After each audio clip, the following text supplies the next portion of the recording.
actually has been shown effective in both clinical trials and a ton of anecdotal evidence. Again, in the United States and California, we've had a medical program since 1996. So we've had decades and decades of treating patients here. It treats everything from mental health disorders, from depression, even schizophrenia is treated by CBD. It also treats anxiety, neurological conditions like Alzheimer's, Parkinson's, epilepsy, autism. Then we have women's health issues from everything from endometriosis to breast cancer. All types of cancer have been shown to be treated, or the side effects of chemotherapy to be treated by cannabis. Of course, we still have a lot ways to learn because cancer is very personalized, and there are definitely people that are being treated for cancer and not surviving. So we have a lot to learn in that. And I don't want to say, oh, cannabis cures anything. Cannabis can treat many symptoms. It's all about working with a professional that knows what they're doing, and also seeking help at the right time. Hey friends, welcome to the HealthSimple Show. I'm your host, Kyle Reedhead, and I interview health and wellness experts from around the world to help you live healthy, happy, and stress-free. Now don't forget to subscribe to our channel, and if you have any questions about anything we talk about through this episode, just comment below and I'll get back to you as soon as possible. Enjoy the show.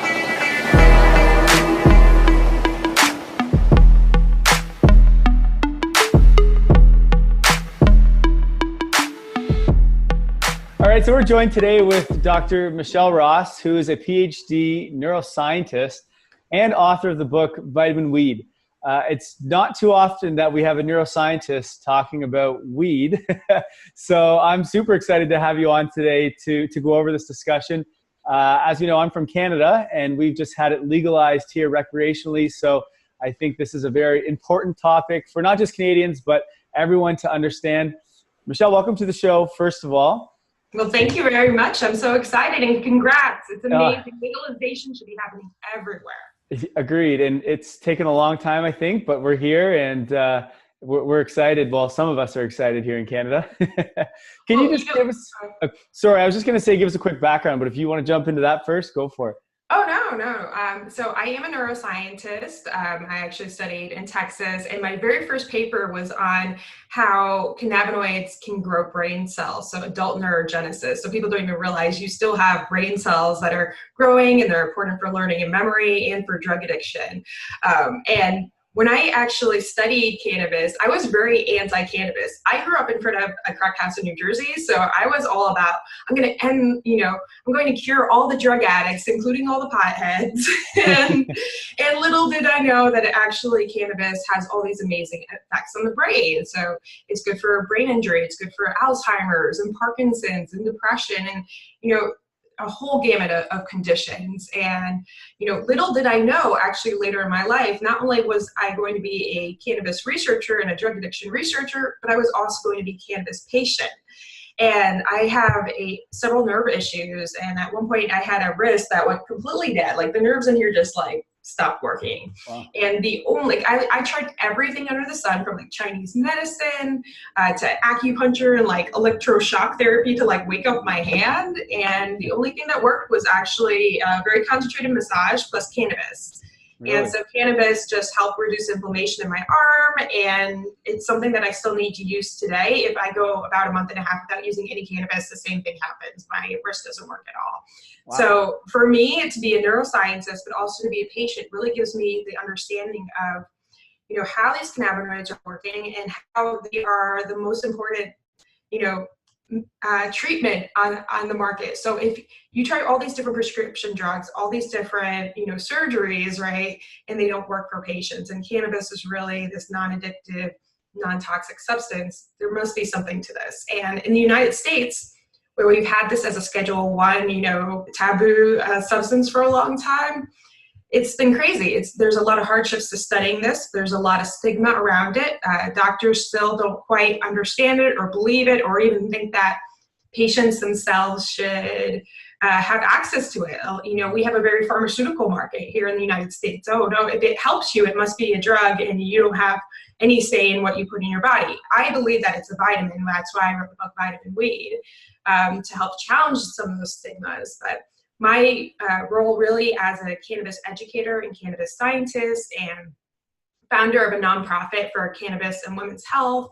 And I've done a whole bunch of different things in the cannabis space. So unfortunately, I don't sleep much. I do a lot of traveling and talking, but I'm very passionate about this. I think cannabis saved my life in more than a couple of ways, and I've seen it do the same for people around the world. So I'm just really a compassionate cannabis scientist.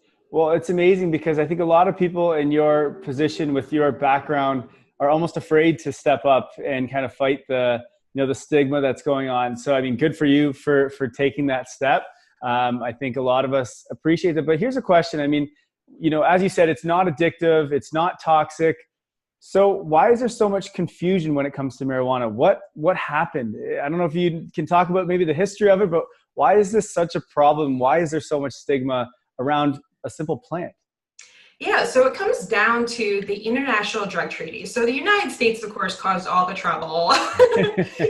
You can see what's happening now, right? Like, we're the troublemakers a little bit. But back in around 1970, Nixon administration went hard on the war on drugs. And they basically placed all the drugs, heroin, methamphetamine, on Schedule 1. They also put cannabis on there. Oddly enough, in the United States, cocaine is Schedule 2, but that's because it had some medical applications for like eye anesthesia, things like that. They put cannabis on there and had a big smear campaign against it. And even though there were some studies, obviously, like going back to the 1920s, suggesting that there was medical value. And we have Dr. Michele, who is the godfather of cannabinoid medicine. He's been studying this since the 60s. He's the guy that discovered THC and the cannabinoid receptors. And the United States has been paying for his research. And yet we put this plant on Schedule 1. And not only did we do this in the United States, we convinced all of our friends around the world through the UN to actually also do the same thing and to stop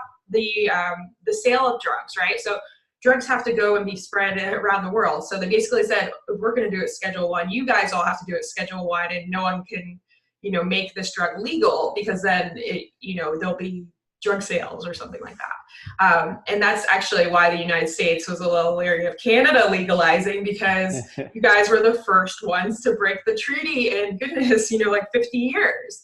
And the funny thing is, the sky hasn't fallen. That was the biggest excuse. The United States kept saying we can't legalize because then we'll break the drug treaty. And you're like, the drug treaty that you made up in the first place.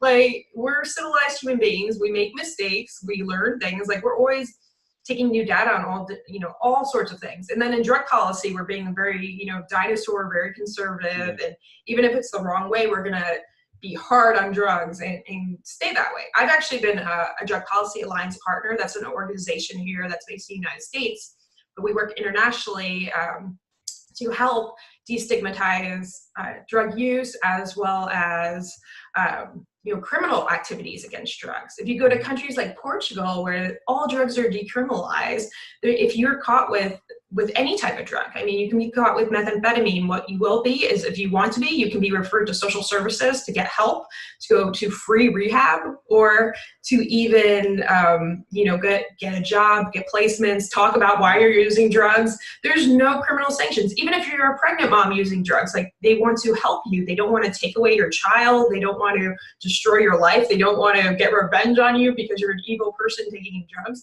They want to help you. And if you don't want help, if you're like, I'm an occasional drug user and that's what I do, that's my drug of choice instead of alcohol, they're not going to throw you in jail, which is completely different from everything. So I don't want to put cannabis in the same, bucket as heroin, as methamphetamine. I think that there's definitely a lot, it's one of the beneficial drugs, but in the same case, we have put it in that drug bucket for so long. It's been the illicit drug of abuse, which I hate. We still see papers coming out by scientists that get funding by the United States government, and they have to say that. They have to say, oh, it's a drug of abuse. And I'm like, it's legal in 30 states in the United States, and it's curing epilepsy and things like that. Why are we calling it the illicit drug of abuse? It's crazy. Absolutely crazy. Now, I want to get into all of the medical side of things and the science kind of how, the properties of marijuana can help overcome disease and illness and all that. But before we do, I just have a question. As I said, it's now legal here recreationally and in Canada. I just want to get your thoughts on using marijuana recreationally. So not necessarily to overcome a disease or an illness. Is it beneficial? Is it harmful? What are your thoughts using it recreationally? Okay, so I hate the term recreationally too, because recreationally just means everyone can get it. You don't actually have to have a disease. I think that cannabis really is a vitamin for our body, and it's because we have an endocannabinoid system. Literally, you have these cannabinoid receptors all over your brain and body, and they do many things. I mean, one of them is that they make you feel good. So they do regulate your dopamine system, and that's your pleasure hormone. So if you do anything pleasurable, from eating good food to having good sex, you release dopamine. And so when you smoke cannabis or you eat an edible, you release that dopamine and you feel good. Guess what? Stress release is totally beneficial. It's medicinal in itself, because stress is what kills us. Stress is what causes inflammation. Stress is what causes us to go reach for more alcohol or other harder drugs. Stress is what causes violence and domestic violence. It causes us to have depression and anxiety. So stress is literally the root of almost all diseases. So if somebody decides to use cannabis, relax, maybe get to sleep a little bit better at the end of the night instead of reaching for alcohol, which again is toxic, you can die from, and actually promotes violence. We know that couples that use alcohol are more likely to be violent with each other and towards their children, whereas cannabis, it's the opposite. We actually see less domestic violence, and there's even data suggesting that parents that use cannabis are more responsible parents. So, you know, all of the opposite of what we've been told all these years. I think that cannabis is the best alternative for a stress reliever. It's really healthy. You know, it's on the same level as exercise or meditation, and I think it can be used in conjunction with some of these things. However, if you just want to get high and you want to go dab or something, I don't think that there's much harm in it, as long as you try not to make it a daily ritual. There is some evidence coming out of Colorado that if you say dab, and for viewers that don't know what that is, and I don't even know if it's legal in Canada, it's like when they have like a torch and they have concentrates, and it's very concentrated THC, but you're not, it's, you know, you're just inhaling it through a glass rig and things like that. It actually looks very druggy, which is why a lot of doctors and scientists don't like that. I don't do it personally, but I know people that do it for either pain management or just, you know, that's a replacement for their six pack, you know. But in any case, if you do that, if you're dabbing or if you're taking high doses of cannabis, you know, multiple times a day, you can actually cause something similar to opioid use. So if you use opioids every day, you stop making your natural opioids, your endorphins. And actually opioid withdrawal, part of that is because your body has to relearn to make the endorphins again. So when you dab or you take really high amounts of cannabis every day, you stop making your own endocannabinoids. So for some people, there is a withdrawal symptom, you know, withdrawal syndrome for some people that use high quantities of cannabis. Of course, the beautiful thing about this is that the solution to any kind of cannabis withdrawal, in case you do feel addicted or you are using the substance maybe a little bit more than you should, use CBD. CBD is actually the treatment for cannabis withdrawal. So it's a really, really easy thing. It's not like the other things where you're like, oh, I need to go to the doctor or I need to go to rehab. You're like, get some CBD oil and you'll probably be able to make it through. Again, symptoms of cannabis withdrawal are very different compared to other drug withdrawal. You're like, you're irritable, you have a little bit of insomnia, you're not like throwing up or being really, really ill or needing to go to the hospital, but there is some withdrawal syndrome. And I do encourage people to keep on the lookout, especially when you when you legalize cannabis for the first time. Any state or country has some issues. I actually lived in Colorado where we legalized recreationally. Then I just moved to California where they just legalized this year. You know, we've had it legal for a long time under the medical system since 1996, but recreational means like anyone can go, like not even blinking an eye, people from out of state can get it. And what we saw in Colorado was that there was more people heading to the ER. Because they didn't know how to handle it. You know, you have the soccer mom that's never tried it, but her and her friends are like, let's go. And they eat the 100 milligram edible and then they're, you know, passed out somewhere. You know, you hear these funny stories, or the ones that think that they're panicking and, oh my God, I'm dying, and then in the hospital, and then the doctors have to tell them they're not dying. Please don't go to the ER if you've consume cannabis for the first time, you're not going to die. Drink coffee, take some CBD or something like that. But it's your country has to, learn how to use cannabis. And there's going to be some people that are going to try it for the first time. And also, too, another really important thing for a country that is new to recreational cannabis is, of course, locking your products up from children, because there is a slight spike in children, breaking into mommy's stash. So eating their weed brownies or something. Or the gummies, or even little mints and things like that. Yeah. It's really important to keep those products in their original packaging. Like, if you make your own products at home, and I know people do, clearly label that this is cannabis. And if you have a 3-year-old that can't read, make sure that's on a safe or in some kind of other thing. There's a lot of amazing little tools now that have locks and codes and stuff on them. But it's just all about being safe and being responsible. And I think that no matter what, how you choose to use cannabis, it's okay, and it's your right to. Yeah. Well, it's the same as anything else, right? Everything in moderation. It's like caffeine, we know, can be good for you in small amounts or in moderation. But if you have caffeine all day, every day, it's going to cause some problems.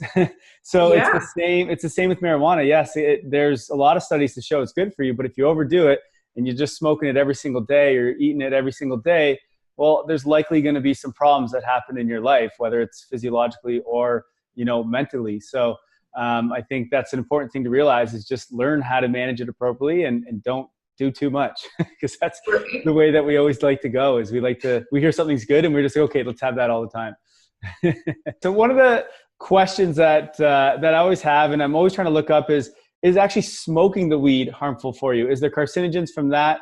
Is it better to eat edibles or to vape, to use oils? Can you sort of touch on that subject? Yeah, so the safety of smoking cannabis versus edibles versus vaping cannabis is still a very new field. So we do know that when you burn cannabis, that is smoking, a joint, pipe, bong, etc., you are going to release one toxin, and that's ammonia. There may be other toxins depending on what's in your cannabis, and that's why it's really important to have tested cannabis.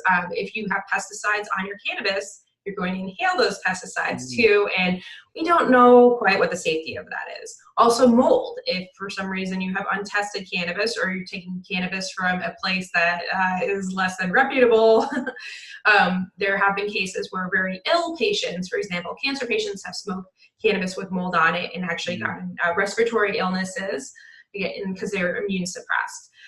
Most people, if there is, for example, a tiny little bit on there, they're not going to be bothered. But however, you don't want things on your cannabis. That sounds disgusting, right? But it's really important to think about what we're putting in our lungs. Vaping, there's differences in how we vape, right? And that's when you heat the cannabis flower or cannabis oil, and you're just releasing the cannabinoids. You're not, releasing ammonia and some of these other things. But however, not all vaping is the same. So vaping flower, you're going to release about 20% of those cannabinoids, like THC or CBD. You're going to actually leave a lot in the flower. So it's actually not like the cheapest way to use cannabis. You're literally throwing out a ton of THC, but it's safer. You are, in that case, if you are using a vaporizer with just a flower in it, you are just going to get those cannabinoids and some of those terpenes, and that is really safe, especially if you have any lung issues or you are immune compromised. But the vape cartridges is really how you see everyone using it. And I know in Canada, they didn't legalize it yet. And I bet that's because they want to do some research, which I think is really smart. Mm-hmm. Right now in the United States, we have a lot of different ways that we can make cannabis concentrate in the vaporizer pads. And so they use different chemicals to extract the cannabinoids, like butane and propane. And sometimes you leave in the butane and propane if you don't completely do the process right. So what are the harms of inhaling a little bit of butane every day? I don't know. It probably has some issues with your brain vessels. That's one issue where there are some people that have that use these products and have some kind of almost like stroke-like issues.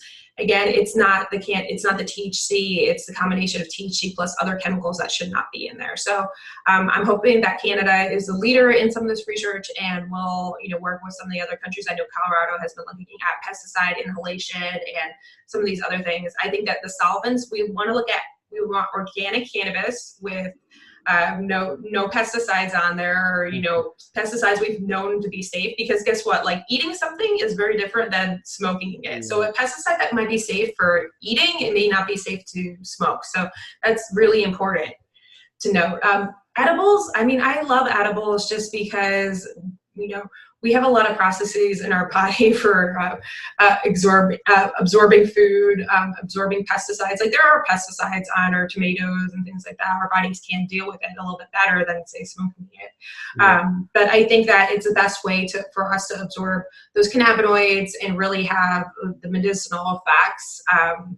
And, you just don't know sometimes what you're getting in your body when you're smoking. But it is, smoking or vaping is the fastest way really to get pain relief or stress relief. And so you always have to do that little calculation in your head, risk versus benefits. And if the risk of you being in pain or you being so stressed out is you're going to have more health issues, then potentially the risk of maybe having a slight contaminant or something in your cannabis, you have to make it a call. And we know that, like, food has pesticides on it, food has bugs in it. Like, we don't even think about those choices every day because we're not aware of it. We're like, how many bug heads did this pizza have on it? How much rat poop does it have? Those are real things. Like, there are contaminants on all our food. So we have this story right now where we're so focused on cannabis safety, but that's because it's a new substance that's being introduced to the market. All of our food has questionable items or questionable choices attached to it. So again, just buy from reputable sources. Of course, I'm sure Canada still is going to have a black market, just like the United States had a black market. Choose the legal market because it's going to be safer for you. Mm-hmm. Awesome. All right. So basically, if you're going to be doing it often and it's a daily thing, you might want to choose to eat it instead of smoking it. If it's something you're doing occasionally, then smoking is probably fine. Your body's going to be able to deal with the carcinogens that you may be taking in. Well, I also want to note too, vitamins. So it's really important, when you are inhaling anything, you might actually disrupt the antioxidants that are naturally found in your lungs. And there was a study that showed that glutathione is a master antioxidant. It's really important for recycling vitamin C and vitamin E and some of the other vitamins in our body, antioxidants, free radicals, all that. So cannabis smokers actually have lower levels of glutathione in their lungs. And so there are supplements you can take that boost glutathione. So it's something that if you are worried about lung health, you can take something called NAC that will boost your glutathione levels. There are some other supplements that will do that. I take NAC because I do occasionally smoke, and I have had lung issues in the past. So it's something that boosts energy overall. So it's cheap. It's basically an insurance policy for smokers. Yeah. Awesome. I love that. That's cool. Supplementing to be able to smoke weed. Awesome. Hey, it's harm reduction. Yeah. Oh, for sure. It makes sense. Now, let's go on to, I really want to get into the kind of health benefits and the properties of marijuana. Can you sort of break down what the actual properties are that are in the plant that create these benefits? You touched on them a little bit, but can you explain the difference between them and what they are and that sort of thing? Sure. So there are many compounds in the cannabis plant. That's why it's amazing for medical research, but it's also confusing for a lot of things, because in the pharmaceutical world, you just have one chemical for one symptom. Here we have this plant. It has over 400 chemicals in it. So the most well-known chemicals are the cannabinoids, and that's like THC, CBD or cannabidiol. There's over 111 cannabinoids. So there's things like CBC and CBN, and that's even more confusing because they all have very similar names. They're all like cannabicrium or cannabivarin, or they sound very similar. And there's CBT. Like, there's so many different versions of these different cannabinoids. In fact, the plant themselves, and I'll just clear up this myth right now. A lot of people think that the plant makes THC. It doesn't. It actually makes a chemical called THCA. And you actually have to heat up the cannabis or dry the cannabis to turn THCA into THC. And so there are some products actually in California. You can also juice the cannabis plant, and it's just pure THCA. That's actually a different compound than THC. And there's medicinal qualities to that. For example, THC doesn't really cross the blood-brain barrier. So you can take a cannabinoid that binds to your cannabinoid receptors and doesn't go into your brain, so it doesn't make you high. So the plant itself doesn't make a chemical that makes you high. You have to convert it to something else. So cool. There's so many of these like little fascinating things out there.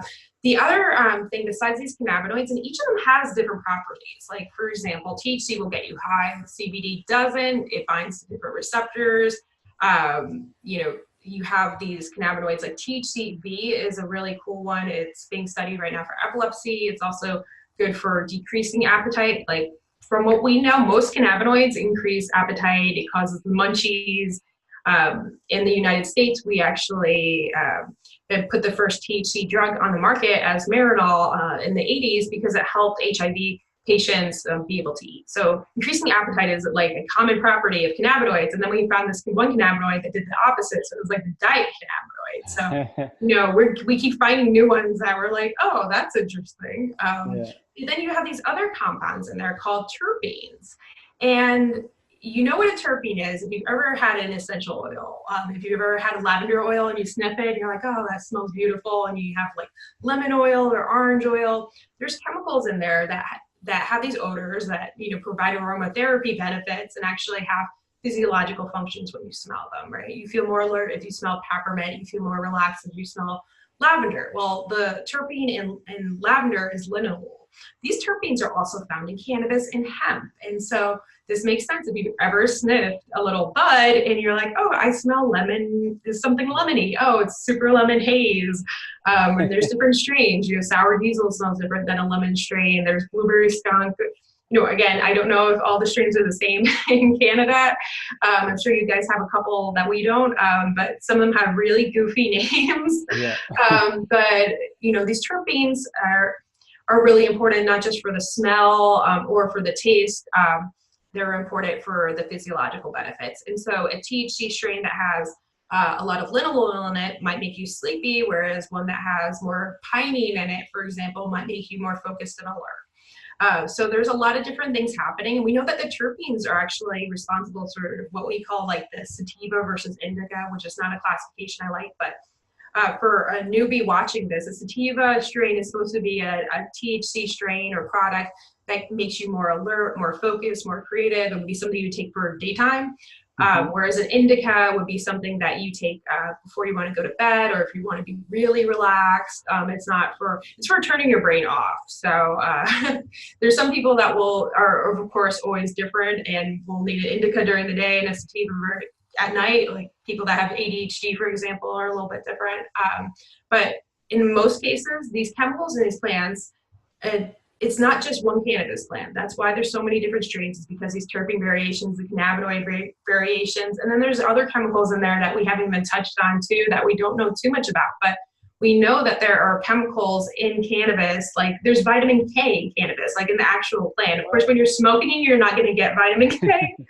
But it's a green leafy vegetable. If you look at those leaves, people juice cannabis, and it actually really helps with autoimmune disorders. So wow. We're just learning, about all the different ways we can use this plant, and it's really fascinating. And I can't wait for Canada and some of these other countries to legalize all the parts of the plant and all the different types of products. Yeah. Wow. That's so fascinating. So THC is the component that gets you sort of high or gives you that buzz. CBD is a sort of different thing, but it doesn't give you that buzz.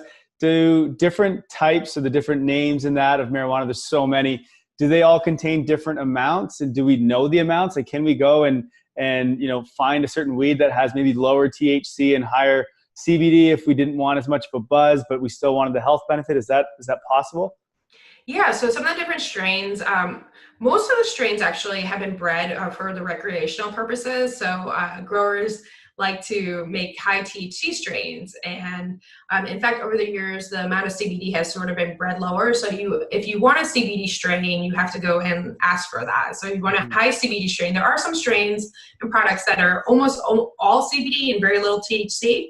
There's some that are what we call like a 1-to-1 ratio. Like there's as much THC in there as there is CBD, and that's actually a really great ratio for people with chronic pain and autoimmune disorders. The CBD combined with the THC helps level out the psychoactivity or that high of the product. And for a lot of people with chronic pain, you need a lot of THC in there to be able to get rid of your pain or your other symptoms, but you also want to function, right? You don't want to be sitting on your couch all day instead of, working or something like that. And so that 1-to-1 ratio is great. And you have to ask, sometimes, when you're smoking, you can get those strains. Other times they can make tinctures where they can, take 2 strains and combine them, or they can add THC, isolate, that's just the THC by itself, or CBD isolate, and make something that has that ratio. In fact, there's even more fancy ratios than that. Some people find that they need to have like an 8-to-1 ratio or something like that. Like some people are more sensitive to THC, some people are less. People have different, conditions like epilepsy, and some of them need even, not just THC and CBD, they need, say, the THCV or something like that, or that THCA. There's some products in the United States where we have THCA and CBD products. That's for autoimmune or for epilepsy. So, I'm sure that Canada will have more and more products as legalization gets further and the research gets further in your country. California is a great place to be because this is where we've had medical for a long time. So there's a lot of products here that are getting licensed, I think, in Canada. So it's pretty exciting. There's just so many different combinations. Literally, I think that there's probably like a perfect plant for each person. And that's actually one of the things, like, there's a lot of different ways to approach how we use cannabis, both as recreationally and as a medicine. And even recreationally, there's some people that don't like certain strains. There's certain strains that make people paranoid, or there's certain strains that might make them feel like too focused. And they're like, I just wanted to relax. I didn't want to, say, clean my house for 3 hours. What happened? So we're also different. Some of us are ADHD. Some of us are a little anxious anyways. And cannabis can amplify some of those feelings. And so what you want is a strain or a product that helps balance out, not amplify your worst qualities, right? Okay. And that's just like any type of antidepressant or anti-anxiety drug. There's actually antidepressants out there. If you have depression and you get prescribed them, they'll make you more depressed, or they'll increase your suicidal thoughts or suicide risk, right? And so it's all about finding the thing that works with your brain chemistry. And I want to point out that even if you're trying for recreational purposes, if you use a product the first time and you have a horrible experience, tell the people that work at the dispensaries, or talk to your doctor, or however that process works in Canada, and tell them, I felt really paranoid. Okay, well, we're gonna look for something that doesn't have the terpenes that make you paranoid and anxious, right? Yeah. And you'll be able to work through that. And it may not be an overnight thing. You may have to take like 2 or 3 products, or work a little bit with the dosage. You're like, maybe I don't want to smoke the whole joint. Maybe I just want 1 puff and that's it, until I feel comfortable with this, right? It's not like alcohol where most people take, 1 drink and they're like, I got buzzed, it worked, right? It's not like that. And some people, it's almost similar to any other type of drug where, you have to keep with it for like daily use for 3 weeks to feel normal at that dose, or, comfortable. Everyone's brain chemistry is different. So there's other people too, where you look at them and you're like, darn, I wish I was like that. The first product they use, they're like, oh, I like all of them, but not everyone is that way. So it's all about kind of experimenting and finding, trying out different types and seeing how they work for you, essentially. I mean, if you have to be a lab rat, be a lab rat. It's like trying all the different craft brews, right? You're like, I know I really like pumpkin beer. Okay, good. Yeah. Pumpkin beer. It's Thanksgiving time. Yeah, true. Okay, makes sense. But there's a lot of journals out there. One I recommend is called Strain Tracker. That way you can say, okay, where did I buy it from? What was the name of the strain or the product? What was the dosage? Did I take it in the morning or at night? Why was I taking it? Was I taking it to go to sleep? Yeah. Or, and that way you can work through it and see if there was something that didn't jive with you, especially with edibles too. Somebody can take the same edible product. So you have like a 10 milligram candy or something. You take it one time and you're like, I went to sleep. Like, what happened? Oh, I had like this big dessert or something that I ate at the same time, and the fat in the dessert made my THC more effective, and then it put me to sleep. Whereas if you don't eat edibles with fat, sometimes you don't get as high. And so it's really important just to know your body sensitivity to things. And that's why I love the journals, because you're like, okay, if I'm going to take that gummy tonight, don't eat the slice of cake with it, just drink some tea or some water or something. So you just need to really know what is impacting the psychoactivity, because it's just not as simple as alcohol. Yeah, for sure. That's really cool. Now, one of the things that I've heard about marijuana, and I've heard it talked on a couple podcasts, is that although marijuana can help you fall asleep, it keeps you from getting into a deep sleep. Is there any research on that, and what have you seen? Okay. So I know that there are some pharmaceutical companies, I think based in New Jersey actually, that are looking at THC, or they've developed THC as a drug for sleep apnea, so obstructive sleep apnea. That's actually the kind that most people have. It's especially common when you're overweight. So, when they were talking about cannabis disrupting your sleep, I think they were talking about healthy patients, which is actually not the majority of people. We all have sleep issues. Our biggest sleep issue is falling asleep in the first place. So yes, while it may disrupt your sleep cycle, again, they were probably looking at just joint uses, right? So they weren't looking at, CBD plus THC. They weren't looking at using, say, tinctures or edibles or things like that. I think that they were looking at smoking a joint and then going to sleep and showing that was disrupting sleep. I think that there needs to be more research done. And also the dosage is really important. Most people are taking too much THC to go to sleep. And so people will think that they need to take like a 50 milligram edible or something to go to sleep. And it can potentially, if you get woken up, for example, okay, like there's a rustle or something, and then you realize you're high as hell, and then it's hard to go to sleep, right? Makes sense. Or you're hungry, and then you go to the fridge, and then you're up, right? So it's really important to have the lowest dose possible of THC, not to impact your sleep cycle negatively, as well as to get the most beneficial impact of THC. So the dosage of THC that's effective is much more on the lower end. So we're looking at like between 2.5 and 5 milligrams of THC. And that's, most people are starting out with 10 at least. So I'm actually coming out with a 3 milligram product here in the United States, because that is a perfect dose. It's a great dose for the day, or it's a great dose for nighttime. So if you take that, an hour before you're hoping to go to sleep, it will kick in right when you're, about to jump into bed, and you'll be relaxed and your body will be able to go to sleep. But it won't be such a high THC dose that you're going to have the munchies, that you're going to be out of it if you need to go to the bathroom. I mean, it's horrible when you have to pee in the middle of the night and you're high. For a lot of people, that's an uncomfortable feeling. And really will disrupt their sleep. And you also want to be like, I'm always like vigilant, if there's something that is going wrong in the middle of the night, or if you're a parent, right? Okay, my kid's like, got up in the middle of the night and he needs some help, and I'm high because I took this big brownie before I went to sleep.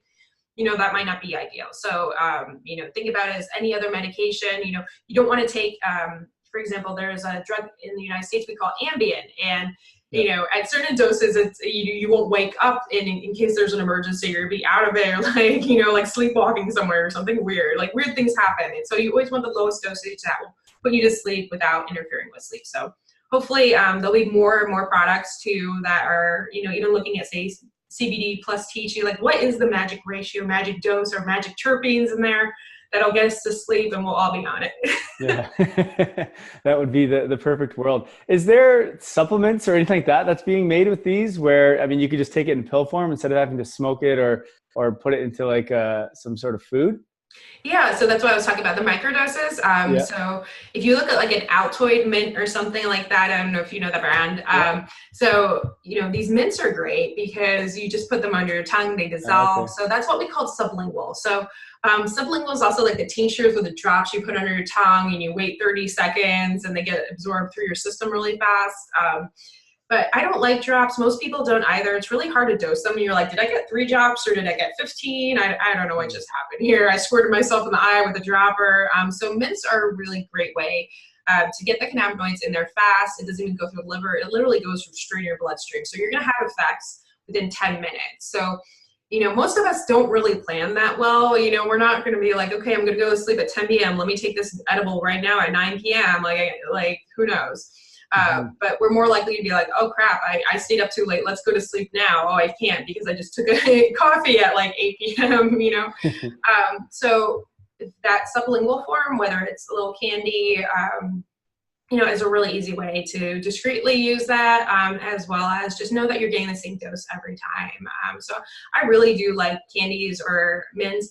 Also, I don't like, patients or consumers using chocolate products at night. Chocolate can keep you up. And that's, when we associate THC edibles, we're always thinking about these chocolate candies. And I'm like, let's eat sugar and fat before we go to sleep. No, that might actually interfere with your sleep. So if you're that's taking what I was just thinking. Sugar-free, yeah, that's a much better thing. Every edible that even that you've mentioned is either a candy, a cookie, it's like a brownie. And it's like, okay, are we going to make some healthy alternatives so that, we can ingest marijuana and also still have some good, healthy nutrients with it, or are they all going to be candies? So hopefully that's something that sort of shifts as well, although I'm sure it already has. Yeah, there's actually a lot that it started with the gluten-free industry. Okay, yeah. A lot of people are going, well, there's all these sick people who are on a gluten-free diet, and then they're like, here, have this brownie, and then I got candy, get this. So there's like a lot of granola products. Pumpkin seeds, I think is actually a really great one too, because it's got zinc in there. So it's another immune booster. A lot of people don't get enough zinc.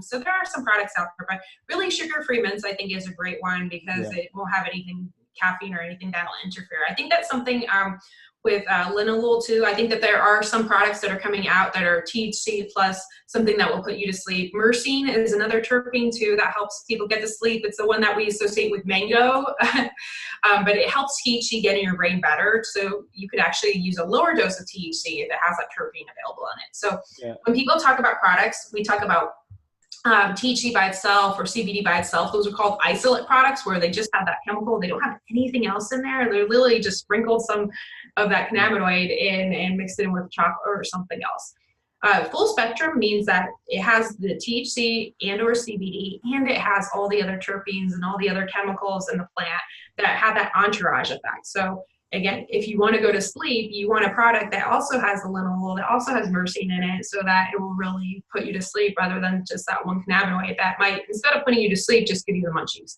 Makes sense. It's like eating food. I mean, it's ton of not just, it's full of vitamins, minerals, but also a bunch of phytonutrients and all these smaller chemicals. Whereas if you just take a supplement, a pill of vitamin, whatever, it's not going to have the same benefits as eating it in a whole food. So, I mean, it makes sense that you want the full spectrum of the plant rather than just, one little piece of it. Now, for anyone who may have some sort of health condition and is wondering if marijuana or CBD or THC is right for them, where do they go to find out? Because I feel that a lot of the doctors are not well equipped in this area yet. They haven't learned it all because they didn't learn it in school, I assume. What kind of resources are there? Actually, first, what sort of health conditions can it help with? And then where should they go? How can we sort of, navigate through the system to see which, who they should talk to and what might help? Sure. So cannabis actually has been shown effective in both clinical trials and a ton of anecdotal evidence. Again, in the United States and California, we've had a medical program since 1996. So we've had decades and decades of treating patients here. It treats everything from mental health disorders, from depression, even schizophrenia is treated by CBD. It also treats anxiety, neurological conditions like Alzheimer's, Parkinson's, epilepsy, autism. Then we have women's health issues from everything from endometriosis to breast cancer. All types of cancer have been shown to be treated, or the side effects of chemotherapy to be treated by cannabis. Of course, we still have a lot ways to learn because cancer is very personalized, and there are definitely people that are being treated for cancer and not surviving. So we have a lot to learn in that. And I don't want to say, cannabis cures anything. Cannabis can treat many symptoms. It's all about working with a professional that knows what they're doing, and also seeking help at the right time. If you wait too late, right? For example, if you know you have epilepsy or your child has epilepsy, the sooner you consult somebody about cannabis and get them on a stable regimen, the less seizures they'll have. The more seizures you have, the more damage is done to your brain. So there's a lot of diseases like that, right? With cancer, right? If you wait too late, the cancer is everywhere. And, cannabis, unfortunately, can do so many things, but it really can't, help somebody who's on death's door.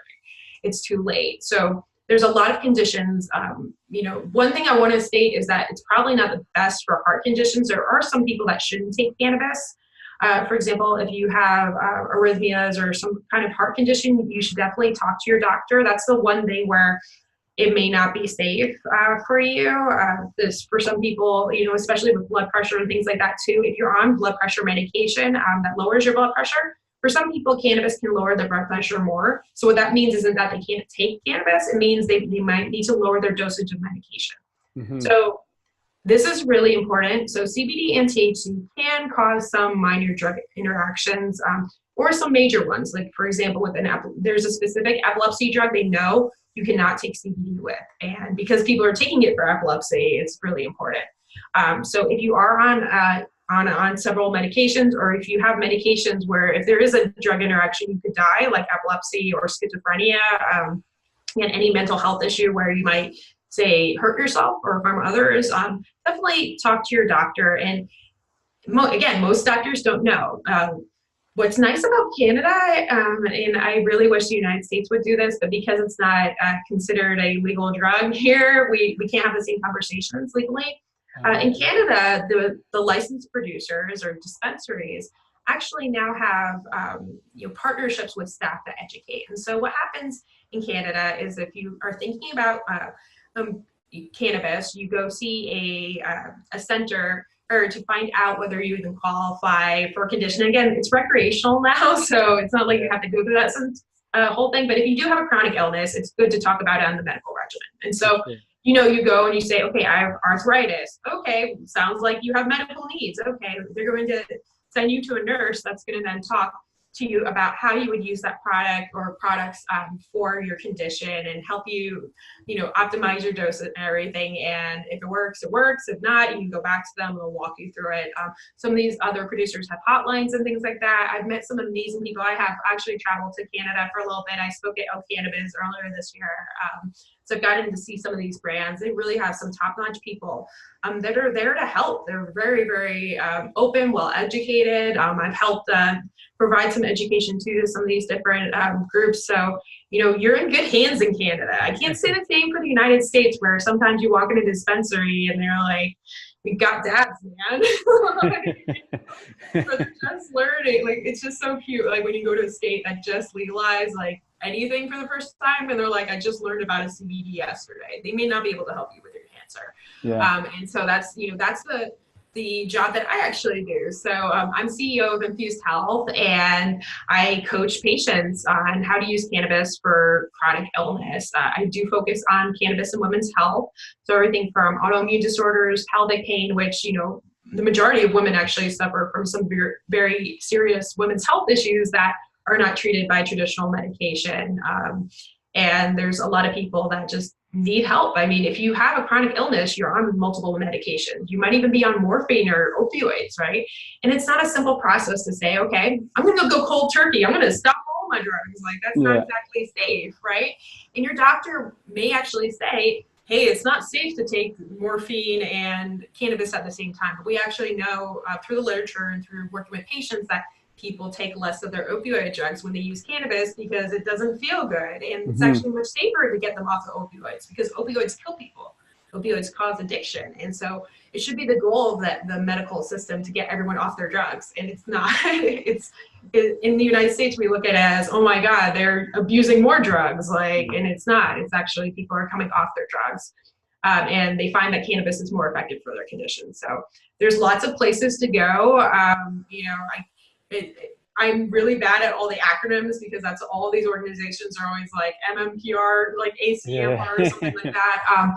But definitely, if you're interested, there are lots of different dispensaries out there. Most of them will say, are you new? And they'll refer you to their patient education network. So gotcha. So very, very promising stuff in this space. So it's really cool. Now, if someone wanted to find you and learn more about all of your resources and everything that you do, where can they find you on the internet or Okay. Well, I have this handy book right here called Vitamin Weed. You can find it on Amazon if you just type in Vitamin Weed. I will give you a little overview about why cannabis is a vitamin, what all the different cannabinoids are, because, if I went through it, we'd be here for, 20 hours. And all the reasons why your doctor doesn't understand why this is important, but it is. And also, some of those things about how to, manage your stress and manage your diet so that you can get the full benefits of using cannabis, and some of those harm reduction methods I talked about. Now, in terms of where to follow me, find my advice, because I do talk to Canadians as well. We work actually with patients across the world. So you can find me at drmichelleross.com. So that's drmicheleross.com. And then I have to plug my brand new course on cannabis and motherhood, because I am the controversial person that went there and decided to explore whether or not women should be using CBD or cannabis while breastfeeding or during labor or while they're pregnant, because this is the dirty secret. Different countries, mothers have been using cannabis for years and having healthy babies and healthy deliveries, such as Jamaica. And then the United States, what we actually know is that 50% of mothers that use cannabis before becoming pregnant continue to use during pregnancy and afterwards. And so lots and lots of babies have been born in the United States without any birth defects, without any issues. So what we need to find out is, if mothers are allowed to, be pregnant or breastfeed with alcohol and cigarettes and other drugs that are harmful, what is the real risk of using cannabis? And, just like we were talking about risks of smoking, what can we do to reduce that? What can we do for harm reduction? Because people are still going to make the choices that they make, and sometimes they're the best choices for them, and we shouldn't stigmatize that. So there's a whole bunch of stuff, like a whole can of worms that I opened there. I think it's really important. We have these conversations, and thankfully Canada realizes that women, use cannabis during pregnancy too, and their stance is that we need more research, and I absolutely agree. So you can find my course at cannabisandmotherhood.com, and hopefully there'll be more courses coming out too on some of the topics that we just don't really have education for. That's my passion. I just want to spread all the knowledge and help people make the best decisions for themselves about cannabis. That's amazing. And I never even thought about it through pregnancy. So I'm glad that you're kind of taking the lead on that. I just want to say thank you for coming on. I was excited to have you on because it's funny. I don't smoke weed, every day or anything like that, but I do dabble into it. We'll say, every couple times a month, let's say. And what's funny is I actually got the idea to start HealthSimple, this company, when I was high. And then what's funny is a few months later, I didn't have a podcast, never even thought about it. Again, I smoked some weed, and it gave me the idea to start the podcast. So it's come around full circle. I was excited to have someone on to talk about this. So, it's pretty funny. But thank you again for coming on here, and thank you for all the work that you're doing to help kind of share this message to others, because it is such a, controversial or just confused topic. So kudos to you for taking the lead on that. Well, thank you so much.